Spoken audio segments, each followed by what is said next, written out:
mo tún kí ẹ̀yin bàbá wa ní ilẹ̀ Yorùbá bẹ́ẹ̀ náà ni mo kí ẹ̀yin ìyá wa pé àlàáfíà Ọlọ́run yóò máa bá yín gbé. Mo ti kí gbogbo ọ̀dọ́ lọ́kùnrin lóbìnrin, mo wá kí gbogbo ojúlówó ọmọ Yorùbá, ọmọ kóòtù òjíire tí a ò tí ì gbà kí Nàìjíríà kó gbọmọlúàbí wa lọ́wọ́ wa. Mo kí yín, mo tún kí gbogbo ẹ̀yin alágbára tọ́lọ́run ọba mi jogún agbára fún, tẹ́ ń làkàkà pé kí ọkọ̀ Yorùbá ó má dànù sí agbami. Mo kí yín o. Ìbá tí má jáde wá ṣe program tí mo wá ṣe ní dédé àkókò yìí, mo gbọ́ program brother mi kan, gbogbo wa la mọ̀, Omíyalé ọmọ Ìbàdàn. Ẹ mọ̀ pé Ìbàdàn ló lọ̀rọ̀, ọ̀rọ̀ tó wá ń sọ ó wá ṣí mẹ́mórì mi lẹ̀ láti lè jẹ́ ká di mímọ̀ fún ọmọ Yorùbá. Ọ̀pọ̀lọpọ̀ wa la mọ̀ bí ẹni tó fẹ́ràn wa, olóore wa, ẹni tó nífẹ̀ẹ́ Yorùbá, ìran Yorùbá fún ara wọn ló fọwọ́ ara wọn lé sẹ́yìn òdì. Bàbá mi Chief Imam yóò dára fún yín, ojú òní tì yín. Yorùbá ló ní ẹni bá tara alé rẹ̀ lọ́pọ̀, wọ́n ní kò ní ríra lọ́wọ́n. Àwọn olóyìnbó ní blood as thicker than water. Bóyìnbó yẹ ọba kọ̀rẹ́tì, ẹ bá mi gbé bẹ́ẹ̀. Ẹni bá ti tara alé ẹ̀ lọ́pọ̀ kò ní ríra lọ́wọ́n. Ẹni tó nífẹ̀ẹ́ Yorùbá dénúdénú, tó gbàgbọ́ pé ọmọ Yorùbá lòun, tó gbàgbọ́ pé tí ẹ̀mí kan bá bọ́nú Yorùbá ó máa ń gẹ̀un lára jẹ ni. Àwa fúnra wa la fọwọ́ ara wa lé sájò. Tí Buhari bá fẹ́ lé Sunday Igboho níjọ́ àná tó gbógun tì, tẹ́yìn ọba ilẹ̀ Yorùbá bá sọ pé lá, kò sí ní tó jọ, tọmọdé wa bá sọ pé lá, kátú síta pé we want to know the sin tí Sunday ọmọdé yẹn mọ́ commit. Ṣé torí pé ẹ má pa ìran mi mọ́? Tó bá ti jẹ́ pé ìran Fúlàní ọmọ pa ìran wa ni, kó ní kálukú ọmọ lọ nílọ títè. Bàbá mi Síkírù Àlàní Trueheart àti ìyá mi Àbíkẹ́ Àbí, àgbàrá yìí kò tó rí ayé yìí ò ní fún yín rú. Kémi tó máa bá ọ̀rọ̀ mi bọ̀, Kakanfò di Yahoo Plus òṣèmí. Ẹ̀yin bàbá wa lẹ sọ pé àìfẹ́ nìyàn joyè àwòdì kó má lè gbẹ́dìyẹ. Ẹ̀yin náà lẹ sọ wípé ibi tá a bá fẹ́ lẹ́mẹ̀ṣọ́ṣọ́ ní iṣọ́ ní ohun tó sọ ilẹ̀ Yorùbá dà. Àwọn Kakanfò tó ti jẹ lánàá, a gbọ́ pé wọ́n fi ìyàn joyè kiri. The reason that I call him Kakanfò the Yahoo Plus, ojú wa ló ti sọ fún wa pé òun ṣì young, òun ò dẹ̀ rẹ́dì láti jagun. Tó bá mọ̀ pé Fúlàní ọmọ tẹ́tì Yorùbá bí Fúlàní ṣe ń tẹ́tì Yorùbá yìí, Ààrẹ Ọ̀nà Kakanfò yẹ kò ní gbà. Ẹ jẹ́ kí a gbọ́dọ̀ iná kí n tó máa bọ́dọ̀ ń bọ̀, torí ọ̀rọ̀ tí Démọ́lá sọ ó ṣí gbogbo bírè mi lẹ̀. Ìyá mi Ẹdújọbí Táíwò, you are welcome. F.E. Bámidúró Olúwaṣọmọ, you are welcome. Gbogbo yín ni mo kí. Àgbàrá yìí fòkòtò, ilé ayé yìí ò ní fòyín rò. Ọlámídé Ayọ̀mí, you are welcome, you are welcome. Gbogbo yín pápátá. Èrè lóbìnrin jẹ́ lábọ̀ ọjà. Ẹ jèrè ìrere ilẹ̀ Yorùbá yóò ṣojú yín.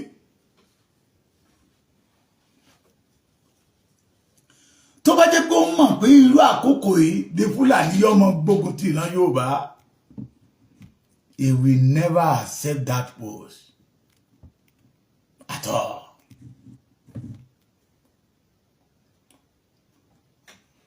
já gbọ́ program ọmọ yẹn mo kàn fẹ́ ká gbọ́ díẹ̀ níbi tí mo rí pé níbi tó ti bẹ̀rẹ̀ ọ̀rọ̀ tó ṣí mi lórí tó ṣí bírèǹtì mi lẹ̀ tí mo ní ok èrè ìdí tí òfin ní ṣe tó ní kó ṣe. ẹ jẹ́ kó kan àwọn tọ́rọ̀ bá kàn ẹjọ́ kàn wọ́n lára ẹ jẹ́ kó kan ààfin Ọ̀yọ́ ẹ jẹ́ kó kan ààfin bá mi àrólé Oòduà nílé Ifẹ̀ ẹjọ́ kàn wọ́n lára igun méjèèjì tí ń dá àwọn Yorùbá rú iná nílé Ifẹ̀ àtọ̀yọ́ orí bẹ́ẹ̀ ni fàákàjáde ti máa ń wáyé lọ́pọ̀ ọgbà. ẹ bá ń ṣe ètò yìí gbogbo ọmọ Yorùbá tó ń bá wò mí ojú tẹ́ fi ń wò mí ò ní fọ́ etí sẹ́ẹ̀sì fi ń gbọ́ mi. ẹjọ́ tẹ́ bá ń gbọ́ ẹ má bá mi kọ yes. ẹ jẹ́ kí n wá bẹ̀rẹ̀ látòrí ọ̀rọ̀ ètò ààbò lẹ̀ Káàárọ̀ Oòjíire.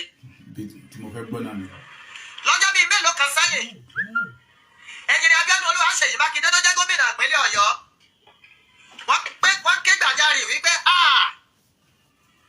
àwọn agbésùmọ̀mí àwọn ajínigbé wọ́n ti wà nínú igbó wa nílẹ̀ Káàárọ̀ Oòjíire pàápàá jùlọ ní ìpínlẹ̀ Ọ̀yọ́ ní àwọn ẹ̀yà àbìkan lókè Ògùn.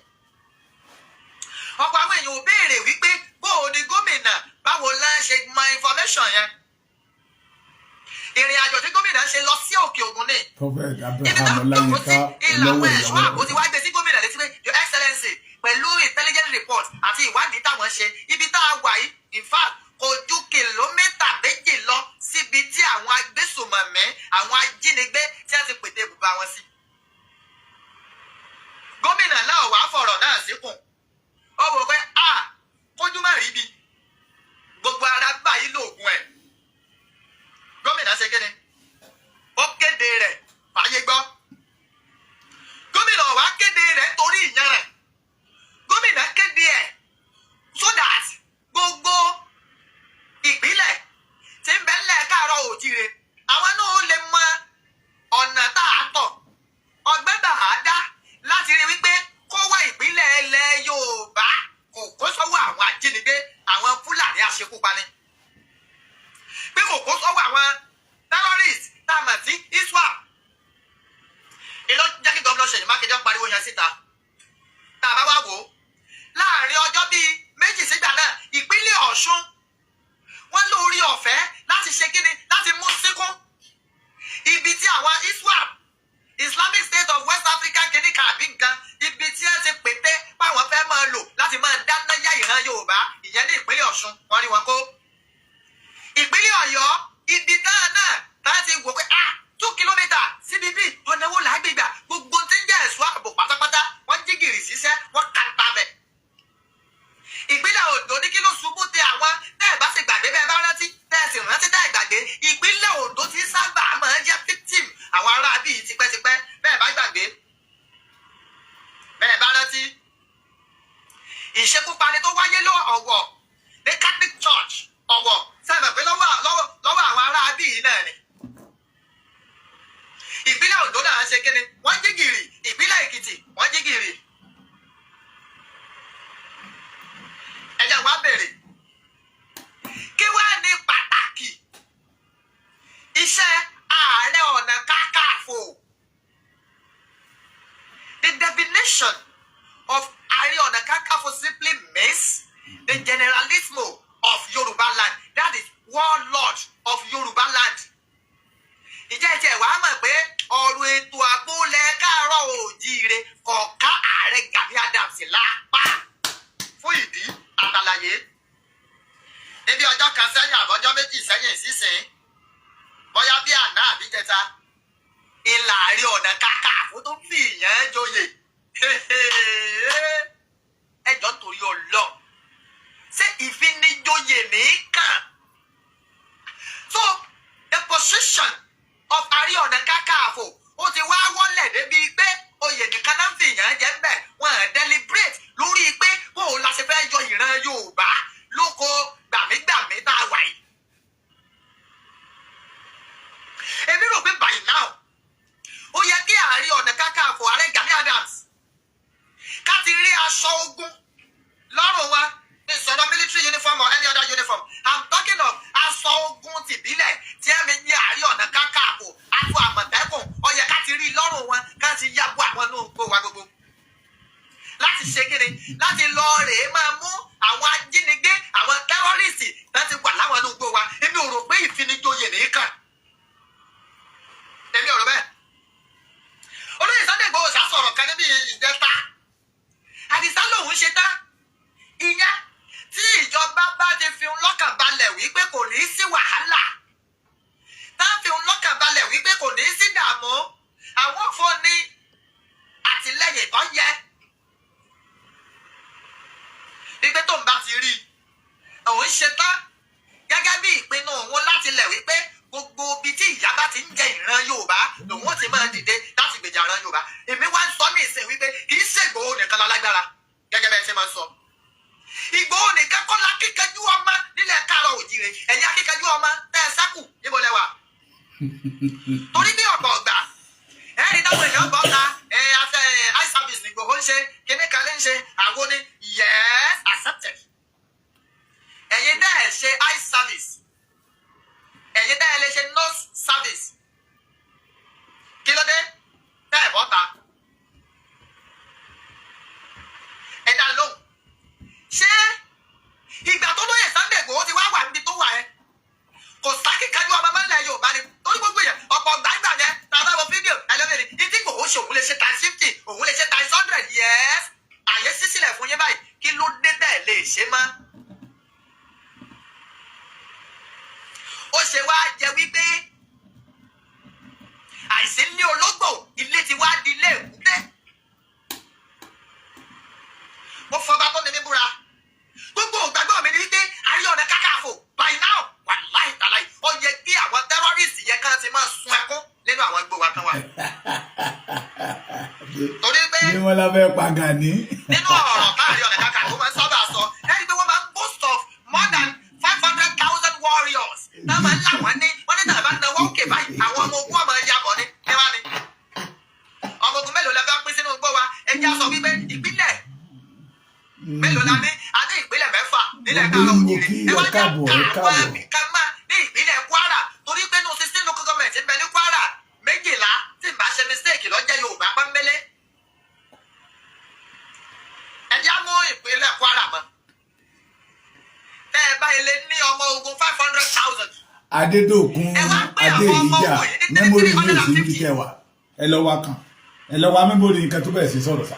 àbí kí n mọ̀ ń sọ 500,000 ẹ wá pín àwọn ọmọ ogun yìí ní mélòó la pín sí báyìí 500,000 divided by 6 á jẹ́ bíi 85,000 yes àbí ká ní 75,000 kẹ́kẹ́ lè sọ pé 75,000 ẹ pín wọn sí ìpínlẹ̀ kọ̀ọ̀kan ó yẹ bọ́ọ̀lù gbò wá ẹ bọ́ káàkiri ilẹ̀ Káàárọ̀ Oòjíire ẹ bẹ̀rẹ̀ sí ní mímú àwọn ará bíi ìbọn ọ̀tá kàkà kẹ́ ẹ ṣe bẹ́ẹ̀ ààrẹ ọ̀nà ìfinijoyè tí ò ní báyé wáyé ọjọ́ mi ilẹ̀ ń lépa ẹ̀ kí ló dé. ó ṣe brọ́dà mi Démọ́lá Omíyalé ọmọ Ìbàdàn ẹlẹ́rù rẹ́sọ̀ Ìbàdàn tí ò lè sọ̀rọ̀ àjẹpọ̀ máa lè ní. ẹ jẹ́ kí n kọ́kọ́ bẹ̀rẹ̀ lórí brọ́dà wa tẹ́yà Adédòkun Adé Elijah ọdún tó kọjá ni o ní Kakanfò the Yahoo Boys ló jáde síta pé kán hand over kí gọ́ọ̀mẹ̀ntì wọn àti gọ́ọ̀mẹ̀ntì tó ní agreement papọ̀ kó ń lè kó àwọn ọmọ ogun síta láti fèsì Boko Haram. He mentioned the day ẹ̀rí wà lọ́wọ́ àwa àwọn tó pè wá náà tó tún sọ fún wa pé owó ló ń béèrè lọ́wọ́ wọn ẹ̀rí wà ibẹ̀ yẹ kọ́ ni mò ń lọ. Bọ́dà mi Démọ́lá Omíyalé don't be disappointed má jẹ́ kó yà ẹ́ lẹ́nu ààbò Yorùbá ò lè ká Gani lára ààbò Yorùbá kò lè ká Gani lára torí ẹni bá nífẹ̀ẹ́ ẹni ní ìfẹ́kẹ́ ni ó kú ẹni bá fẹ́ràn ẹni ní tọ́jú ẹni bá nífẹ̀ẹ́ ẹni ní wọ́nà àti ràgàbò èèyàn. Gani did not love the Yorubas because he's not a Yoruba man. Òun la fi ń kìlọ̀ fún àwọn ọba ilẹ̀ Yorùbá kẹ́ ẹ tó bí nìyàn joyè ẹ wádìí ẹ̀ dáadáa kó má lọ jẹ́ pé lára àwọn tí ó mọ̀ ṣe tánàdí ìkookò fún ìran Yorùbá. Gani will never come out and defend the Yorubas because torí pé ẹ̀jẹ̀ Yorùbá ò sí lára ẹ̀. Àwọn kan wà tó dé pé à ń wò gẹ́gẹ́ bí ọmọ Yorùbá tó dé pé ẹ̀jẹ̀ Yorùbá ò sí lára wọn. Abiyamọ tòótọ́ ìyá mi tó ṣúọ̀ máa mi Eunice Adélẹ́yẹ ìrìn ọ̀run ọmọ ṣẹlẹ̀ yín lórí láṣẹ Olódùmarè. Kristi yóò máa jẹ́ ààbò yín àtẹ̀yìn àtọmọ àti dáde ẹ̀ ní ṣìṣì mà.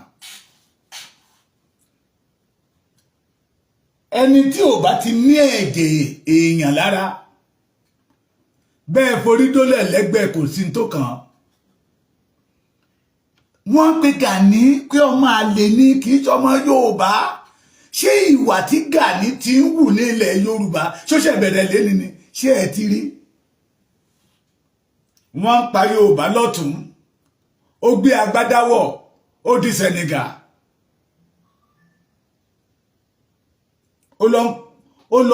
Ó lọ mú ìbáṣepọ̀ àwọn Fúlàní. Wọ́n pa Yorùbá lọ́tún Yorùbá ń lùsẹ̀ mí. Òun prepare Olókun festival níbi tó ti máa rí owó. Owó ní Gani wá wà o. Bí ìran Yorùbá bá ń kú lọ́kọ̀ kan. Tẹ́ bá gbàgbé, mi ò gbàgbé. Mo ti sọ ìfíṣàn yẹn rí. Pé mo rí Lámídì Aláàfin Ọ̀yọ́. Ó ń kábàámọ̀ pé òun fi Gani joyè. Pé lójú ìran mi yẹ pé bàbá yẹn sọ pé imú ló níkà. Tí imú bá níkà kì í jẹ́ kéèyàn ó gbóòórùn àṣebí. Mo ti rí lára àwọn OPC Gani tó bá sọ fún mi pé òun lọ́mọ ọmọ ogun 5,000 ní kókó wọn ta. Tẹ́ ti já kúrò lẹ́yìn ẹ̀ tí wọ́n ń sọ wípé nígbà táwọn jọ ní OPC wọn ò búra fún Gani Adams, wọ́n bú ara wípé they will do everything to defend the Yoruba land, including the Gani himself. But that is the purpose that fi dá ẹgbẹ́ OPC ilẹ̀.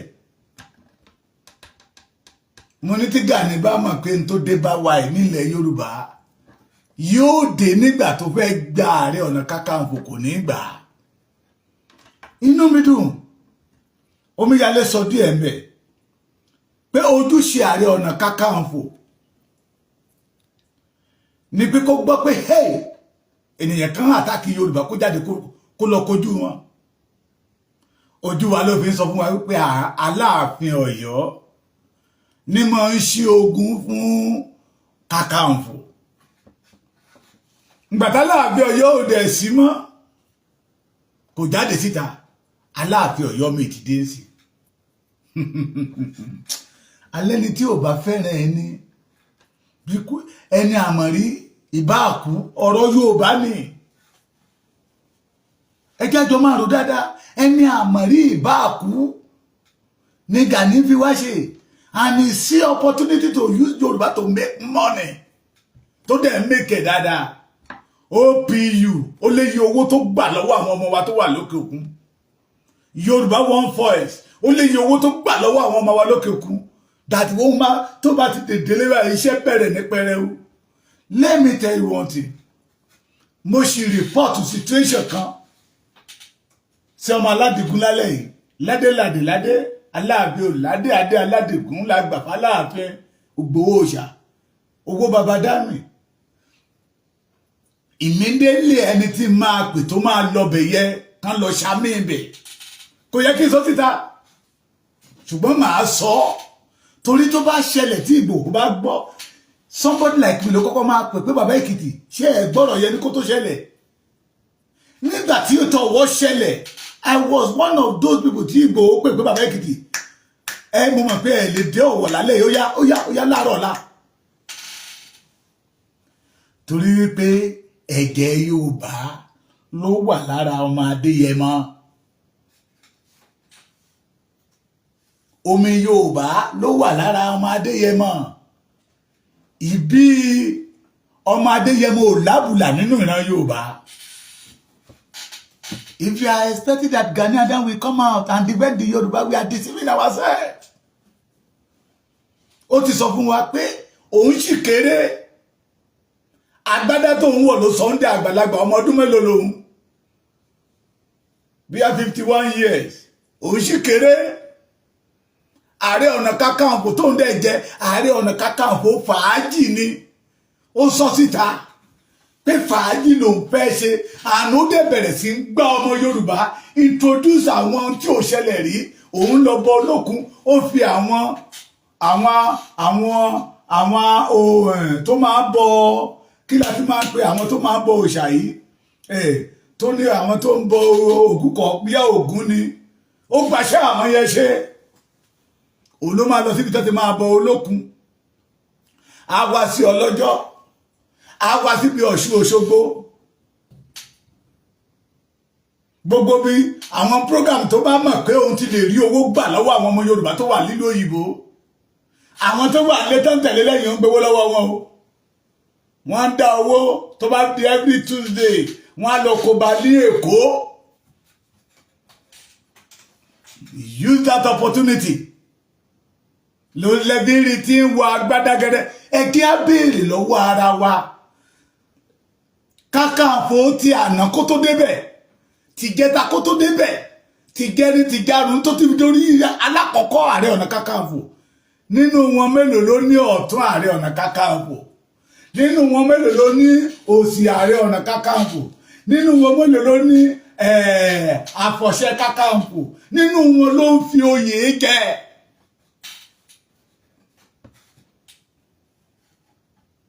ṣùgbọ́n ní jagunjagun ní Ààrẹ Ọ̀nà Kakanfò ṣùgbọ́n wọ́n ní jagunjagun ní mo ní ẹni bá ka ìwé àṣà àti òòṣà nígbà tó wà nínú nílé ìwé láti primary 6 no primary 5 náà ti máa gbéwé yẹ fún yín tẹ́ tí máa kà fún yín kàwọ́ secondary school ìgbà tí Yorùbá tí tó ń báyé Yorùbá gẹ́gẹ́ náà gba ìwé ìtàn wa lọ́wọ́ wa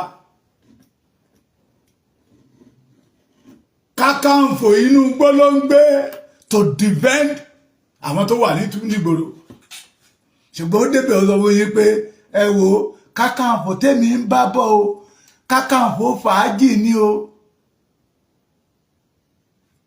Kakanfò fàájì ni màá ṣe olókùn festival ọ̀yà gbogbo òòṣà tó wà ní ilẹ̀ Yorùbá ni máa bọ̀ ẹ ṣáà máa support mi bóńdà tó mo sì máa bọ Òkúta a sì máa lọ jọ Kakanfò tó bá fẹ́ bọ Òkúta yẹ Ondo state ní kó lọ nídọ̀rí Òkúta pọ̀ bẹ́ẹ̀ dáadáa Òkúta pọ̀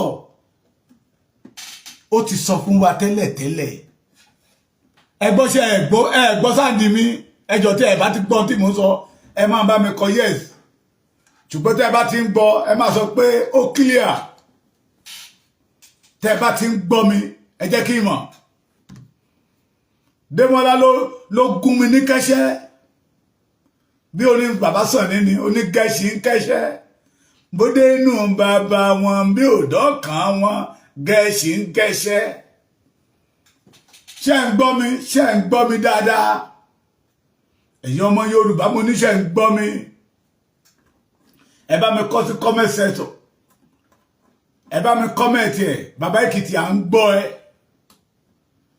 Gani Adams ò lè jà fún wa àwọn tó ń tẹ̀lé lẹ́yìn gan mọ̀ pé kò lè jà fún wa ọmọ ọlọ́mọ ti sọ fún wa ẹ gbọ́ mi sà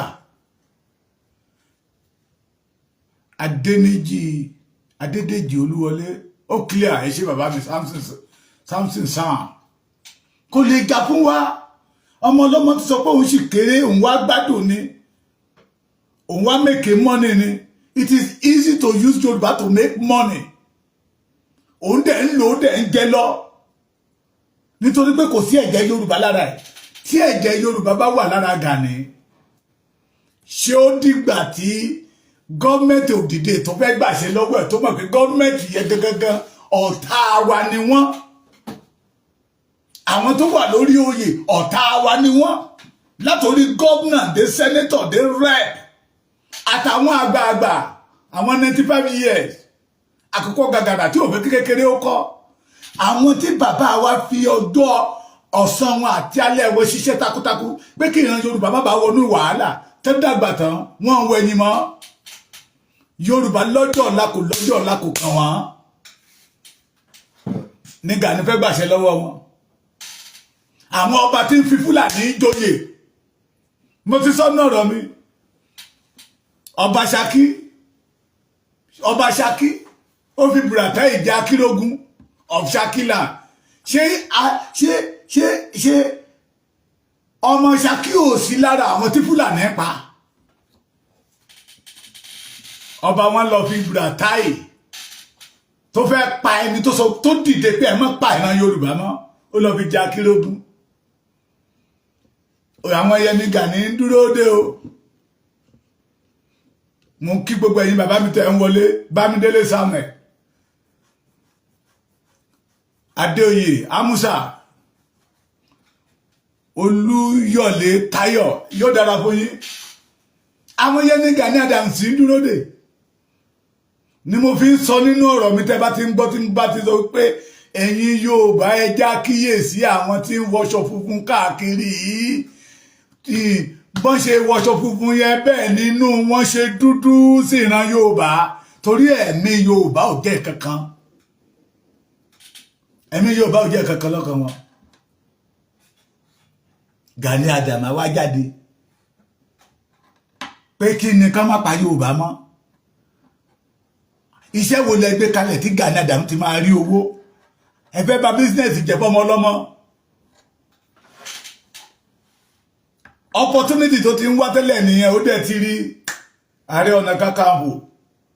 So Ààrẹ Ọ̀nà Kakanfò tòde òní was not a warrior.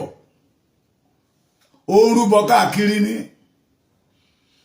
Ààrẹ Ọ̀nà Kakanfò tòde òní ó sì máa lé ẹni tó ń bọ Ọ̀ṣun. A sì lè kó mẹ́. Ẹ̀rù Èkìtì ló ń bà á, ìbá ti wá sí Ìgèdè níbi tí ojú omi Ọ̀yá Ọ̀ṣun Òṣogbo wà láti wá bọ́bọ̀ tó mọ̀ pé àwọn Èkìtì gba nonsense. Bó bá wá pé kò ní wá lọ, because he did not have a good record. So Ààrẹ Ọ̀nà Kakanfò ta nílé ní kó máa bá wa pabì sí Ògún ni. Ààrẹ Ọ̀nà Kakanfò ta nílé ní kó lọ sí Ọ̀yọ́ kó lọ bọ ojúbọ Ṣàngó, Ọya, Ọbàtálá, kó lọ sí Ìjẹ̀bú, kó lọ bá wọn bọ Agẹmọ. Ẹ̀yin tẹ́ bá òòṣà tẹ́ bá ti ṣe tí abọ́ rẹ̀ yẹ mo rántí orúkọ yẹ tí ò bá ti sí abọ́ rẹ̀ ẹbẹ̀ mọ́, ẹ bá wa wá bí ìṣílẹ̀ mẹ́ta, ẹ pé Gani yóò wá. Ààrẹ Ọ̀nà Kakanfò títí ẹ̀ is not a warrior.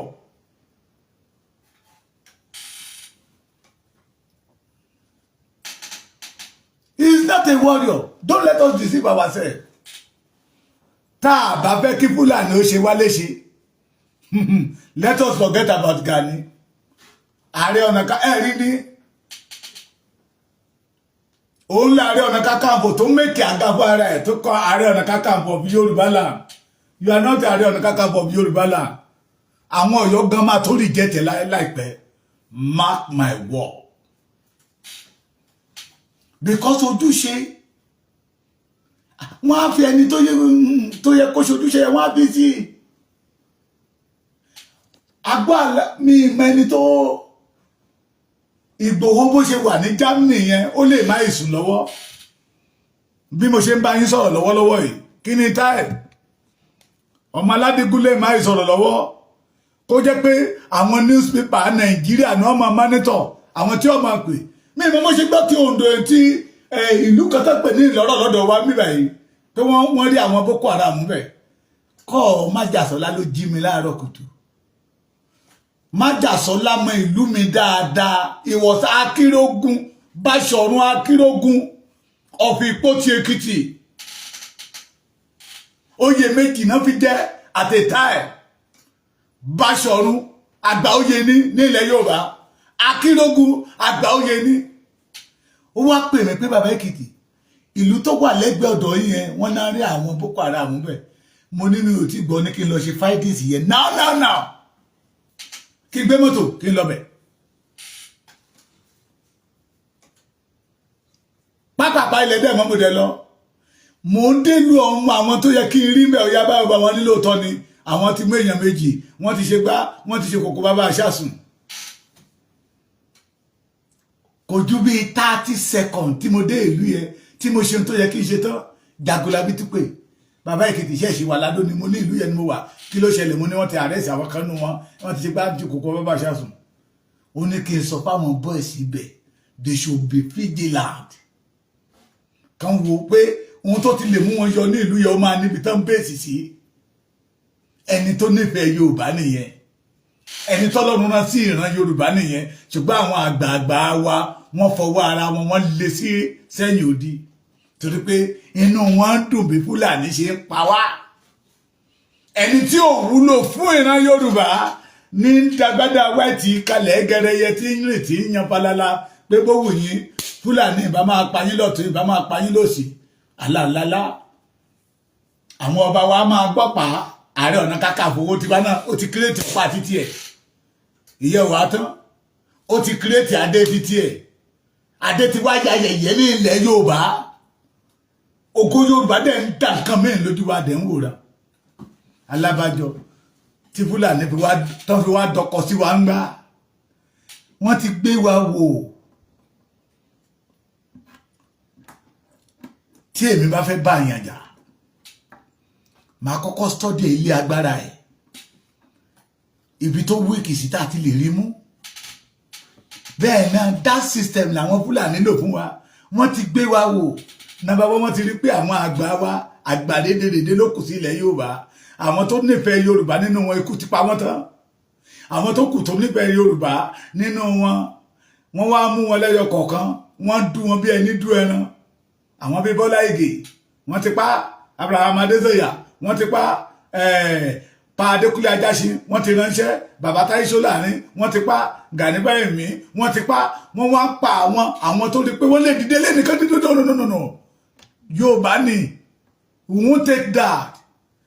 Àwọn wẹ́ran wọn àná tó jẹ́ pé rìsọ́ṣọ́rì náà pariwo tó bá ti gbé owó gbẹ̀mù owó tí ń dẹ̀rù gbọ́ òṣì tó ń gbélé wọn lọ́wọ́ ló wà máa gbọ́ we have discussed with the government of today. They are still reason when we say we need to restructure this country, they understand that this country must be restructured. Most especially the constitution, the 1999 constitution. Tẹ́ bá ti rí ọmọkùnrin tí ń sọ̀rọ̀ tí ń làágùn lórí imú olè ní ẹ máa wo àwọn atọ́pẹ́dà wọn ní Afẹ́nifẹ́re yẹ olè. Tẹ́ bá ti rí wọn bàbá mi Ọláníyì Àkàndé ẹja lónìí fún bàbá àgbàlagbà yóò dára fún yín ojú òní tìyín. Tẹ́ bá ti rí ọkùnrin tí ń làágùn lórí imú olè ní adé ti wá dayẹyẹ. Bẹ́mi náà bá lórí ọ̀fẹ́ báyìí náà kí n bá ní o kí n lọ ra fìlà kékeré kan wá bá mi sí àkóso kí n wá gbé ọ̀pá dìgbòlugi kan síwájú ẹ̀ ó ti di ọba. Lọ́wọ́ máa gbọ́ ọba kíní kankan ọba gbọ́ ọba kòkó bàbá aṣáṣùn láyé àwọn bàbá wa kò rí bẹ́ẹ̀.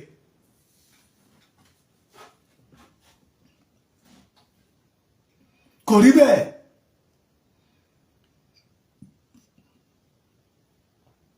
Ẹ má jà tara wa owó ní Gani Adams wá fi wá make tẹ́ bá yìí retí pé Gani Adams yóò kọ́ ọmọ síta yóò bá wípé ẹni bí àwọn onírí àwọn ṣe Gani Adams ò léèyàn kankan lẹ́yìn àwọn tí ń tẹ̀lé lẹ́yìn ojú níbi títí ẹ̀ ẹ má bínú pé mo dárúkọ Kakanfò lẹ́nu ọ̀sẹ̀ tó kọjá this new year la tún gbọ́ ìròyìn yẹ pé wọ́n mà tún rí àwọn ará bíbà ní Ìgèdè Èkìtì. Mo fi Ọlọ́run tó láyé àti ọ̀run ṣe rí. Mo kàn ní kí n pe aláyé mi pé ojú rẹ ló máa yín lé ní o. Ó wá ní bàbá Èkìtì ẹgbọ́n ibo náà ń pè ní Ìgèdè. Mo ní tẹ́ bá ti kúrò nílùú yẹn ẹ̀ẹ́dẹ́ Ìyìn lẹ́ máa wọ Adó ibi tẹ́ gbà wá ń jọ́yẹ náà ni. Ó wá ní òun ṣẹ̀ṣẹ̀ gbé sí òun létí ní pé wọ́n rí àwọn Boko Haram bẹ̀. Bàbá Èkìtì ẹ lọ bẹ̀ mo ní aláwọn ọmọ ń bẹ̀ bàbá Èkìtì mo ní kẹ́ ẹ lọ bẹ̀. Mo tún lọ nígbà tí mo dẹ̀ tún pé ó ní àwòfà mo ní àwọn bọ́ọ̀sì tí ń ṣiṣẹ́ lórí ẹ̀. Ẹni tó nífẹ̀ẹ́ Yorùbá nìyẹn o. Olùgbàlà rán ẹni tí ó ṣàánú Yorùbá sí ìran Yorùbá bí èmi àtẹ̀yìn ṣe lanú lẹ̀rẹ̀ tí àwọn àgbààgbà wa lè ṣáájò ti today kò sí àgbà kan ní ilẹ̀ Yorùbá that can challenge the Nigeria government bí ẹ̀ṣẹ̀ wo ni Sunday Igboho ṣẹ̀ ṣé torí pé ẹ má pa àwọn ìran mi mọ́ ẹ̀ṣẹ̀ tó ṣẹ̀ nìyẹn bí gbogbo wọn ṣe lanú lẹ̀ tán wò rè torí pé àríjẹ mọ̀ dàrú ni wọ́n ẹ wá ní kíkà kàǹfù ọmọ máa rìn bó ṣe hùn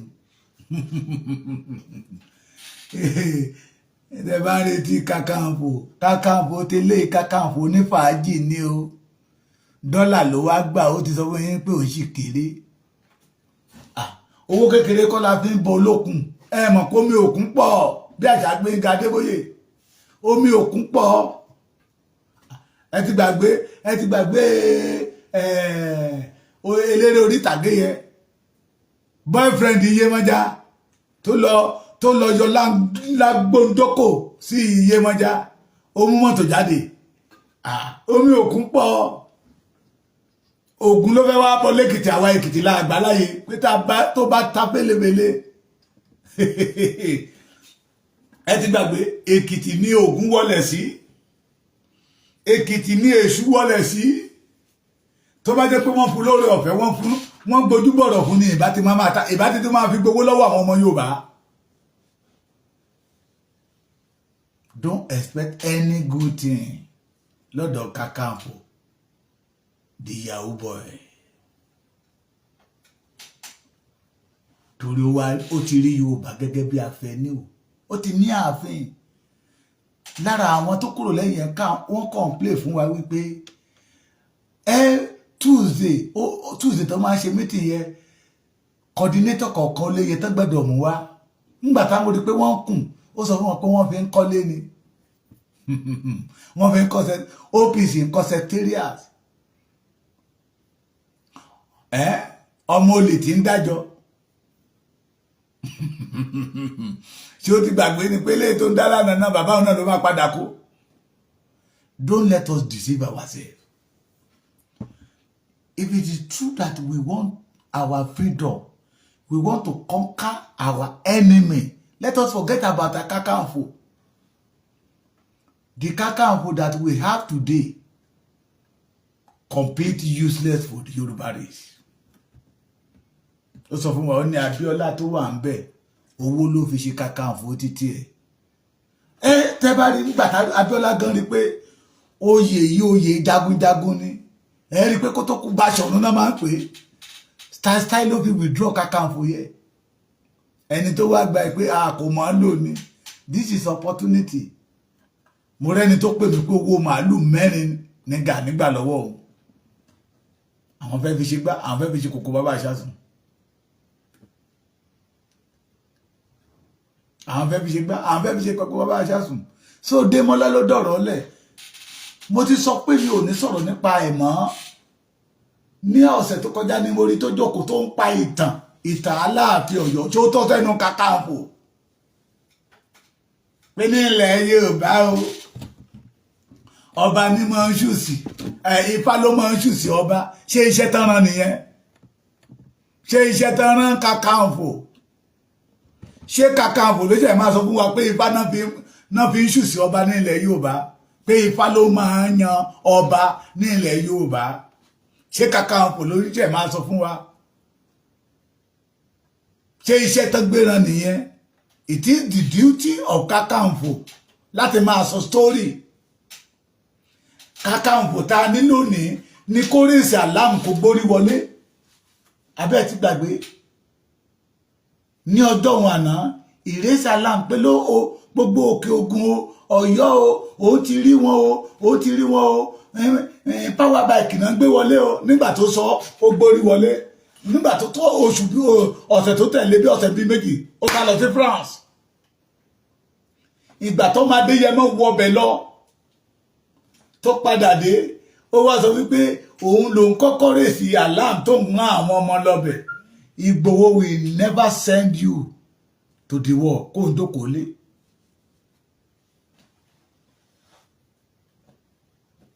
Àti wá rí ìyàtọ̀ nínú ẹ̀ so ẹ̀yin tẹ́ sọ pé Ààrẹ Kakanfò ní o agbádá tí ń dàbólẹ̀ kiri yẹ ojú wa ló ṣe sọ wípé ó yí Ààrẹ Ọ̀nà Kakanfò Ààrẹ Ọ̀nà Kakanfò ó ju ọba míì lọ ní ilẹ̀ Yorùbá ìtàn forítì ó ti gbàgbé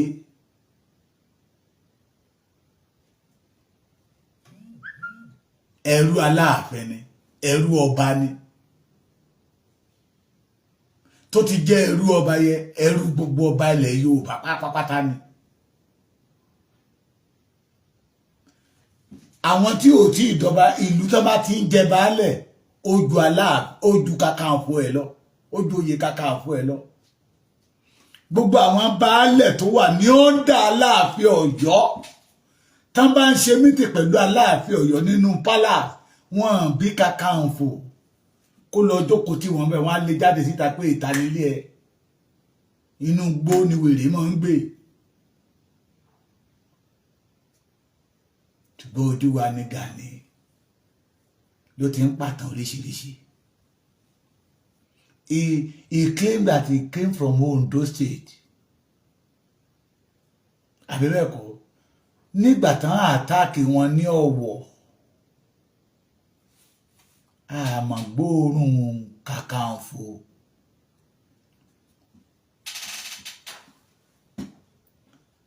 Thank you. Bàbá tó ń sọ̀rọ̀ yìí Ọláníyì Àkàndé ẹja ló lè bú wọ́n lè pàtàn Gani fún ẹgbọ́n tí bàbá yẹ kọ Gani always collect Kakanfò the Yahoo boy always collect money for all governor in Yoruba land. Kakanfò leader of warrior for Aláàfin Ọ̀yọ́. We know that Aláàfin Ọ̀yọ́ himself is a warrior in Yoruba land. They create OPC to defend the Yoruba land. Ó di méjì, portfolio méjì tó gbé dání. Nígbà tó tún create Àmọ̀tẹ́kùn, Ṣèyí Mákindé bí jẹ́ ambassador. Bàbá yìí gbá wa jìnnà. Ó gbá wa jìnnà.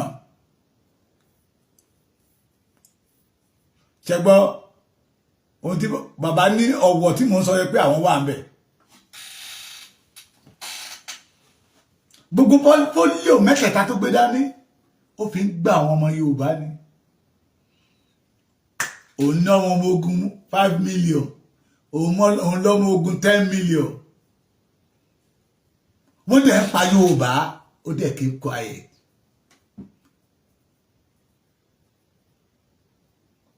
Ẹni tó rẹ́dì láti ṣe wa lóore wọ́n bá wa lé sẹ́yìn odi kán lè ráyè pa wá dáadáa.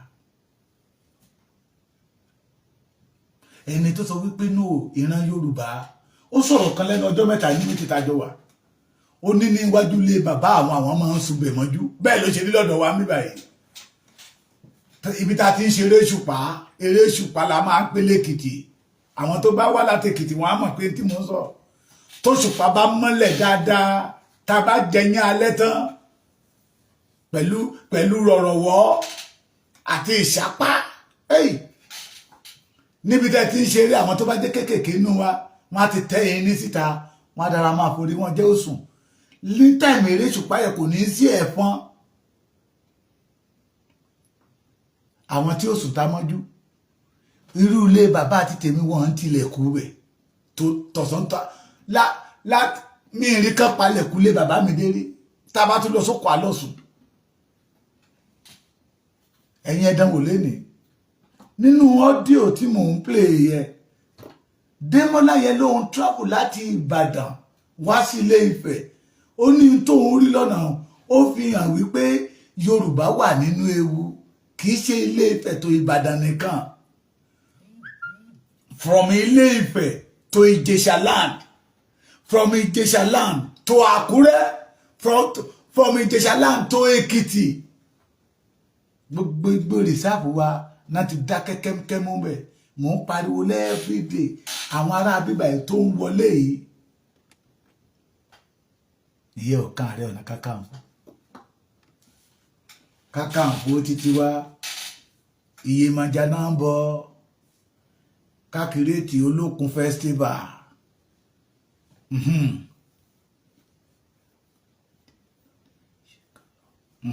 ṣe gbọ́dọ̀ tí bàbá yẹn sọ as in where is Akanti today she cannot prove it ká kírètì Olókun festival mo láṣẹ máa kírètì afẹ́fẹ́ ẹ máa múra èmi ni máa ṣe agbódegbà a máa fẹ́ máa bọ afẹ́fẹ́ o ẹni bá mọ̀ pé òun fẹ́ kí afẹ́fẹ́ máa fẹ́ sí lára ẹ̀yin tẹ́ wà nílùú òyìnbó $3,000 máa sẹ́ndì àkáǹtì tí ẹ máa sọ sí lọ́la Ààrẹ wa Kakanfò Yahoo Plus afẹ́ máa bẹ̀rẹ̀ sí ń bọ afẹ́fẹ́ tá a bá wá bọ afẹ́fẹ́ tán a máa bọ òkúta torí tẹ́nìyàn bá máa kọ́lé ó gbẹ́dọ̀ fi òkúta sí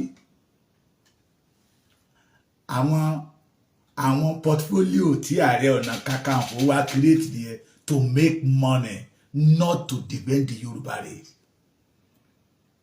mo sọ̀rọ̀ kẹlẹ́ kan mo ti bá fẹ́ bá yàn jà the Fúlàní know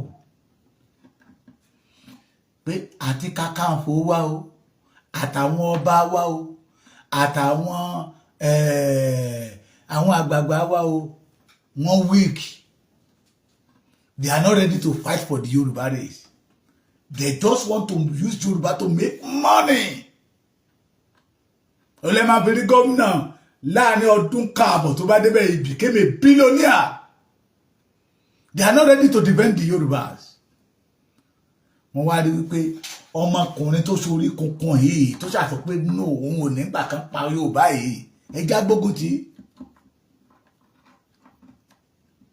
wọ́n gbógun ti Sunday Adéyẹmọ ni Ìgbòho ṣé wọ́n gbógun ti Májàsọ́lá the only name that adániwáyé fún ìran Yorùbá pé tí ọ̀tá wọn bá gbọ́ kí ìpòrúurú kó mú wọn àwa fúnra wa lágbógun tí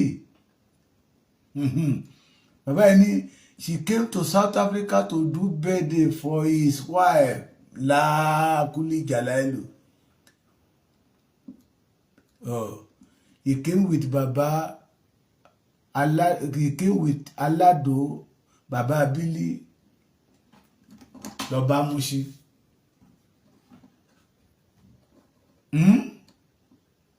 Orúkọ ẹyọ kan tó jẹ́ wípé tí Fúlàní bá gbọ́ wọ́n á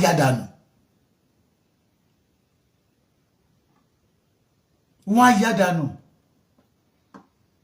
àwọn bàbá wa wọ́n pọ̀wọ́pọ̀ pẹ̀lú àwọn Buratai àti Buhari wọ́n lé dànù torí wọ́n fẹ́ di president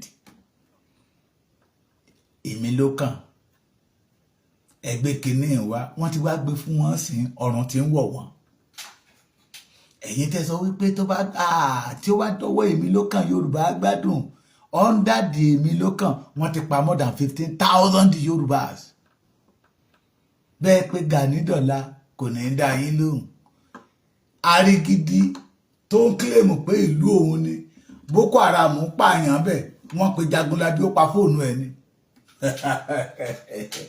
àní èèyàn sọ fún yín wípé Ààrẹ Ọ̀nà Kakanfò ti tẹun fàájì ni to create òòṣà for the Yorùbás ká lè máa bọ́ káwọn tó wà nílùú òyìnbó dẹ̀ máa mówó wá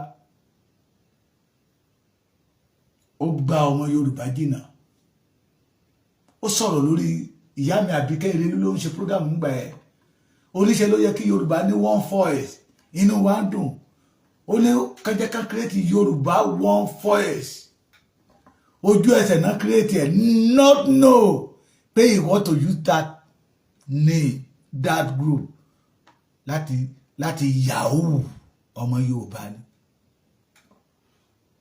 tí Yorùbá bá fẹ́ bọ́ nínú ogun ẹ má gbẹ́kẹ̀lé Gani o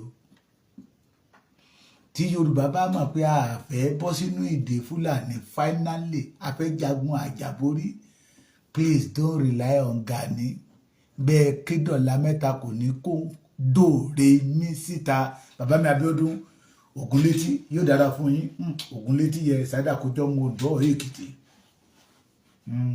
àwọn Ògúnlétí kan yóò dára fún yín kò ní kó ẹnikẹ́ni síta kò ní kó ẹnikẹ́ni síta torí ẹ̀jẹ̀ tó ń ṣàn tó ń ràn lára Gani kì í ṣẹ̀jẹ̀ Yorùbá ní ó jẹ́ kọ́rọ̀ Yorùbá ó ká lára kì í ṣẹ̀jẹ̀ Yorùbá torí ẹni bá fẹ́ràn ẹni ni ò fẹ́ kẹ́ni ó kú ẹni bá fẹ́ràn ẹni kì í jẹ́ kéèyàn ó kú ẹni bá fẹ́ràn ẹni ní máa ń dáàbò bò yàn ẹni bá fẹ́ràn ẹni ní fúnni lóúnjẹ ẹni tí ò bá fẹ́ràn bó bá wù kókó ẹni àmọ̀rí àbá àkú ni ẹni àmọ̀rí àbá àkú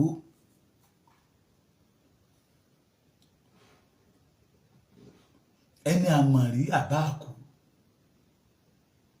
ni o ẹni tó fẹ́ràn wa àwọn àgbààgbà wa ló lè sẹ́yìn odi the only weapon that Yorùbá have now lóòótọ́ àwọn alágbára tó lágbára ju Ìgbòho lẹ́wà ṣé wọ́n láyà bí Ìgbòho ni àwọn tọ́nà Ìgbòho á máa sọ pé òun ò lóògùn ṣùgbọ́n Ọlọ́run fún un ní àyà níní àwọn tó láyà dà àwọn tó lóògùn ju Ìgbòho lọ wá wọ́n wà wọ́n ẹ̀gbọ́n wọn ni wọ́n wà dáadáa ṣùgbọ́n wọ́n lè ṣe bí Ìgbòho ẹni tọ́lọ́run ọba mi bá fún ohun tẹ́nìyàn ò bá dẹ̀ ní kì í fi tọrẹ fún yàn ohun tẹ́nìyàn bá ní fi ń tọrẹ àwọn kan wà olójú àánú ni wọ́n bẹ́ẹ̀ lọ́lọ́run ọba mi dá Ìgbòho tí ì ń fẹ́ kí ọmọlàkejì ó jìyà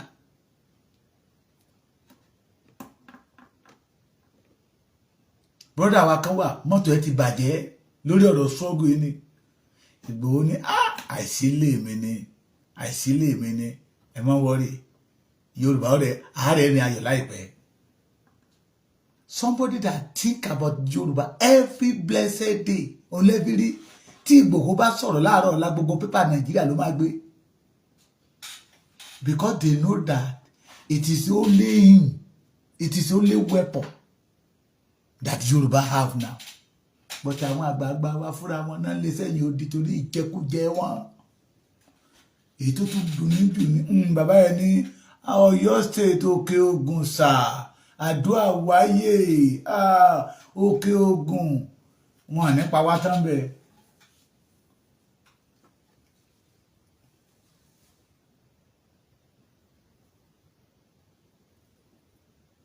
abẹ́ ẹ̀gbọ́n mi bí he think about the Yoruba every day and he is not ready to fail Ògèdèngbé Agbógungbòrò fail ilé Ìjẹ̀ṣà land àwọn bàbá wa Fábùnmí Òkèmẹ̀sí àwọn Èkìtì Parapọ̀ warrior they did not fail Èkìtì people bẹ́ẹ̀ náà ní Lísàbí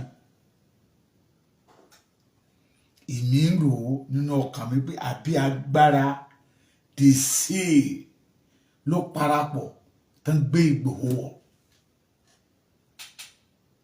that make him fight for the Yoruba race but our leader some kábíyèsí they hate that man because wọ́n rí wípé ìkòkò ọbẹ̀ wọn ló fẹ́ for they don't want Yoruba to have freedom lára wọn ní Kakanfò wá wà.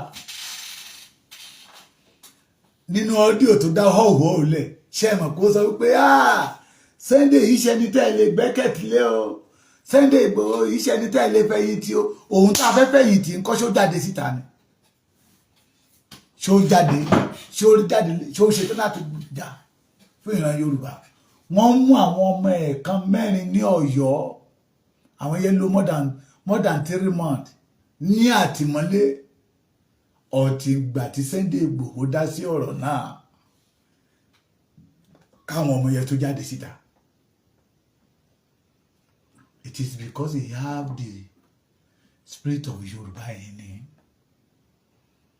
Yorùbá kò sí ní tó dàbí òmìnira ẹ̀jẹ̀ àṣàrà wa gírí. This time around, this movement, this generation tá a wà yìí, let us forget about Ààrẹ Ọ̀nà Kakanfò. Bóyá ayé tó ń bọ̀ ní òró ikúrò torí tí ń bá nílò ẹ̀ ní àbúrò. I'm the last born of my mother. Mi ò ṣẹgbẹ́ Gani. So he did not deserve respect in my hand. Ṣùgbọ́n tó bá jẹ́ pé ó ṣe tó yẹ kó ṣe as Kakanfò máa dọ̀bálẹ̀ fún torí ipò yẹ ipò gbogbo ilẹ̀ Yorùbá ni. We Yorùbá nowadays, let us forget about Kakanfò kankan ká tú èrò ara wa di. Tẹ́ bá ṣe ń retí pé Kakanfò máa jáde síta à ń tanra wa ni.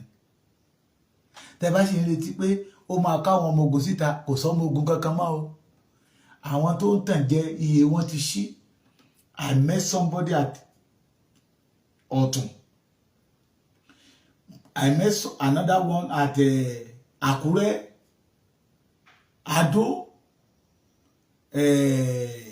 Aramọ́kọ́. Ohun tó ń sọ nípa ẹ̀ àwọn náà ti rí pé ó kàn fi wọ́n rúgbó ni iye wọn ti ṣí. Àwọn tẹ̀lé rí tó ń tẹ̀lé wọn lẹ́yìn yẹn ń tán máa jẹ náà wá.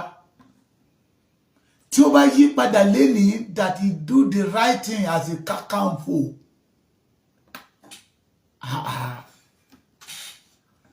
Mo jẹ́rìí Yorùbá. Ṣèbóun ló sọ pé Yorùbá ò ṣe é nu ẹnu fún. Òun ló sọ pé Yorùbá ò ṣe é jà fún. Ọmọ Adéyẹmọ tó ń nu ẹnu fún ìran Yorùbá. Ọmọ Adéyẹmọ tó ń jà fún ìran Yorùbá. And the Kakanfò now expect pé iyì tán fún ọmọ Adéyẹmọ ó fẹ́ ká máa fún o. Mo ní níbi tí mo lọ ṣé àti ìbọ̀sọ́jọ́ kejì níbi tí mo lọ lánàá àwọn ìyá tó wà ń bẹ̀ lé ní 50 tí mo sọ fún wọn pé mo fẹ́ pe Ìgbòho wọlé ṣe náà dàbí gbà tẹ́ni pé wọ́n fẹ́ gba kọ́ọ̀ látọ̀dọ̀ Ọlọ́run tí mo ní mo fẹ́ gbé Ìgbòho wọlé mo fẹ́ pe Ìgbòho ibẹ̀ yẹn ṣálẹ̀tì ní gbígbà tí ènìyàn bá ń gbóhùn Ọlọ́run tí Ìgbòho jáde níta tó ní bàbá Èkìtì àwọn ìyá yìí wá forí síta wọ́n wá ń kọ orin òun náà inú ẹ̀ wá ń dùn báwo bá kì fún ni àkìfàwò padà Yorùbá jẹ́ aṣara wa gírí o àwọn tí ò bá ti wúlò fún wa ẹ má jẹ́ káwa náà wúlò fún wọn mo ti sọ fáwọn OPC kan rí àní kò jáde síta kájọ sa eré ìje yìí ká gbára wa kó nínú ìgbèkùn Ààrẹ Ọ̀nà Kakanfò ní ká jáde Ìbà ò ní ká jáde it was not Ìbà o Báṣọ̀run náà máa pè ní Ìbà kò dẹjọ́ yé Báṣọ̀run oyè Kakanfò olórí ẹrú Aláàfin ní Báṣọ̀run sì ju Kakanfò lọ Kakanfò ní ká jáde Ìbà ò tí ní ká jáde mo ní Buhari tán bá dúbú fámílì ẹ̀ tán táwọn ará bíbá ẹ̀ mú ìyàwó ẹ̀ balẹ̀ tán dúbú ẹni dú ẹran Kakanfò ní ṣe bí pòun rí ẹ bọ́n bá pa ọmọ ẹ kan tí Fúlàní ká bàbá ẹ mọ́nà oko bí ìyá ẹ náà ni kíní burúkú abẹ́ wọn dẹ̀ rí ṣe ló máa ń gùn bí ejò kò sí bí arúgbó ẹ ṣe àwọn tó ń bá màálù sùn àwọn máa sọ pé ìyá kan dàgbà tán bá fún ìyá ẹ tán tí ìyá ẹ̀ dákú mọ́ wọn lọ́wọ́ gbà ẹ́ ló máa mọ̀ pé Kakanfò rí náà rí ẹ. ṣé ó dìgbà tó bá pa ìyàwó ẹ̀ tán pa ọmọ ẹ̀ tán káwọ ọmọ gan mọ́kò tó jẹ́ pé orí ló yọ ẹ́ ló máa mọ̀ wípé Kakanfò lè dìde láti Èkó kó wá gbà wọ òun ò tiẹ̀ rí náà rí yín. He want to use that post to make money ó dẹ̀ make it. Ẹ̀yin ni kẹ́ ẹ sọ jí ó wá wò ó ọjọ́ kẹta ẹ̀ wá pè mọ́ ní bàbá Èkìtì ọ̀rọ̀ ma ni mo sọ lánàá ó ní tó ń bá tán bá ń lọ sékòó almost 80,000 naira ló ń fi ń repo sí mọ́tò òun á tún dáwó lọ́hùn 80,000 naira gókọ̀ ó dárúkọ iye tó wó tó máa dá lọ́hùn òun àwọn ọmọ tó bá kó lọ láti Èkìtì nígbà wo ló máa mọ̀ bọ́ ṣe máa jẹun owó àṣedànù ọmọ ọlọ́mọdé ń sanra mọ́ wọn lọ́wọ́. Don't let us see Gani Adams as one of those people that will fight for the Yoruba race. If you are still expecting you Gani Adams, it means that the Yoruba àti mọ̀ntà ṣe lọ́wọ́lọ́wọ́. Ìwà ọmọ ní fọmọ́ hàn ìwà Kakanfò ó ti jẹ́ ká mọ̀ wípé he did not have the blood of Yoruba in her body. Ó ti jẹ́ ká mọ̀ pé àánú Yorùbá ò sí lọ́kàn ẹ̀. Mo ló ń pa ìtàn bí wọ́n ṣe ń jọba ní ilẹ̀ Yorùbá ọmọ ọdún mélòó ní Gani tí ń pa ìtàn ṣé iṣẹ́ tó ń gbé lọ́wọ́ nìyẹn. Ẹ má jẹ́ àtàrà wa jẹ o. So Démọ́lá òdodo ọ̀rọ̀ ní ká má sọ òun òdodo ọ̀rọ̀ kò ní ká má sọ òun and I appreciate your program. Ohun tó yẹ ká máa sọ ń sìn ni wípé bí a ṣe máa gbé ìjọba Nàìjíríà ṣubú tí wọ́n máa fi olóyè Ìgbòho lọ́rùn lẹ̀ káyé lé aláàánú wá sí gbó ṣé wọ́n fẹ́ kí Fúlàní ó pa wá ní lẹ́ni dípẹ́ ẹni tó dìde ẹ̀ṣẹ̀ wo ni Sunday ọmọ Adéyẹmọ ṣẹ̀ ariwo tó yẹ ká máa pa nísìnyí nìyẹn. Ṣèyí Mákindé tó pariwo tó rèsì aláàm wọ́n wà ní 2 kìlómítà sọ́bí tó ń wà ó wà lára àwọn tó lé ẹni olùgbèjà wà Ọlọ́run lólùgbèjà gbogbo ẹ̀dá ọ̀bọ̀tọ̀ Ọlọ́run gbé èèyàn kan dìde láti gbèjà Yorùbá ó wà lára àwọn tó lé dànù tó lé àwọn gómìnà yẹn gbogbo wọn náà wà lára ẹ̀ torí pé wọ́n fẹ́ gbowó owó wọ́n fẹ́ jẹ national cake. Mo sì ń gbà ládùá mo wá sọ fọ́lọ́run tó bá dàbí ẹ̀ṣẹ̀ ká dáni wáyé dáríjì mi. Mo fẹ́ kí àwọn Boko Haram yẹ kán mú gómìnà kan bí wọn bá rí gómìnà kan kó jẹ́ ìyàwó ẹ̀ kan mú wọn wá mọ̀ bó ṣe ń rí lára Yorùbá wọn wá mọ̀ bó ṣe rí lára àwa tá à ń pariwo wọn wá mọ̀ pé lóòótọ́ bí ènìyàn bá tiẹ̀ ṣàìsàn a sì máa dùbò tiẹ̀ máa já sí ikú. Ìyá mi kú at age of 100+. Ìyá mi ń lọ lọ́wọ́ báyìí mò ń ké pé mọ́mí mọ́ ikú jọ̀ọ́ torí Ọlọ́run jọ̀ọ́ má lọ. Kò sẹ́ni tó fẹ́ kí arígbó òun ó lọ ṣùgbọ́n kí Fúlàní one of my brother ó ń bọ̀ láti Kaduna l'Abuja ó dẹ̀ pàdé àwọn Boko Haram yẹn lọ́nà ojú ìyàwó ẹ̀ náà ṣe dọ́bẹ̀lé lọ́rùn táwọn kún bí ẹni kùnran wọ́n ní kí ìyàwó ẹ̀ dúró wọ́n ká ọwọ́ ìyàwó ẹ̀ sẹ́yìn wọ́n dè lọ́wọ́ wọ́n dè lẹ́sẹ̀ pẹ̀lú ọmọ ẹ̀ méjì wọ́n dẹ̀ mú bàbá ẹ̀ kúnlẹ̀ wọ́n dẹ̀ dúbú ẹ̀ ní dú ẹran ojú ẹ̀ náà ṣe la àyà ẹ̀ wọ́n wá kó fún ẹ̀ wọ́n ní kí ìyàwó kó tẹ́wọ́ síwájú kó gbà á bí ó dìgbà tán bá ṣe bẹ́ẹ̀ fáwọn alágbára àwọn tó pera wọn pé òde wọn wà ní ipò agbára ní ilẹ̀ Yorùbá kan tó mọ̀ pé ń tà pariwo. Moreover, these people did not recognize either you are a Muslim, you are a Christian, you are traditional, either you are nothing. tó bá ṣàti jẹ́ Yorùbá they will kill you at bíi pé ẹranko bíi pé ìgbà téèyàn bá mú ẹja kúrò nínú omi tó bá jẹ́ pé lóòótọ́ lódodo a fẹ́ gbára wa we must forget about Kakanfò ká dìde sọ̀rọ̀ ara wa ká dìde sọ̀rọ̀ ara wa ọ̀rọ̀ wa ò sú Sunday Igboho adániwáyé ò dẹ̀ ní jẹ́ kó sú kò dẹ̀ ní ṣubú lójú ìjà ẹni tó ní orísun agbára yóò tún mọ̀ bàbá àbáwa ló lágbára ni the only name in Yorùbá today tí Fúlàní bá gbọ́ tí jìnnìjìnnì máa ń bò wọ́n rí Dr. Garuba Galolo ní tó bá ń porúkọ Sunday Igboho adẹ̀ máa gbà they know that Sunday Igboho is our saviour God choose him to be a saviour ó lè dọ̀la o kẹ́lómi tún dìde ṣùgbọ́n ẹni tí Yorùbá wípé ìgbà ìpọ́njú là ń mọ̀ rẹ̀ ẹni tó ń gbani ní ọjọ́ ìṣòro òun lolúwa ẹni tó dìde tó ní kéèyàn má kúkú ẹlẹ́yà ó yẹ ká kí káyìn ṣùgbọ́n tá a bá yìí retí Kakanfò the Yahoo plus we are deceiving ourselves the Kakanfò tá a ní lóde òní ó ti di abọ́ rẹ̀ ẹ ṣàgbóṣà lé ibà tẹ bá ti lóòṣà kan lé tẹrù bá ń bà yín àti bọ́ ẹ pé Kakanfò àwa bá yín bọ́ pẹ̀lú agbádá gẹrẹyẹ àti ọ̀pá